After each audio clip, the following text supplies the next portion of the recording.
Hey guys, in this video, going to go over how to turn on dark mode for your Windows PC. It's actually pretty easy. So what we're going to do is right click anywhere on our desktop. That's going to open up this menu, and what we want to do is click on where it says personalize. In our personalization area, what we want to do is go down and select where it says colors. And then in our colors menu, right at the top, it says choose your mode. Change the color that appears in Windows and your apps. Right now it's on light mode, so to switch it over to dark mode, I can select that.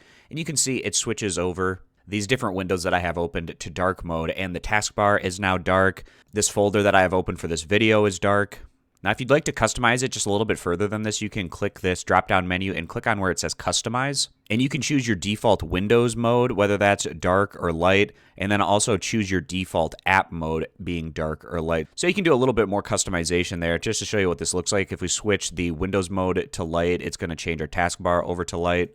And then for the default apps mode, if we put that over to light, you can see that these windows that I have open here on my desktop turn over to light mode. So that's an additional option that you have if you didn't want everything in dark mode. So there's some great customization options on your colors in this area. I hope this video was helpful. I appreciate you guys stopping by. Consider subscribing to the YouTube channel, and I'll see you back here next time.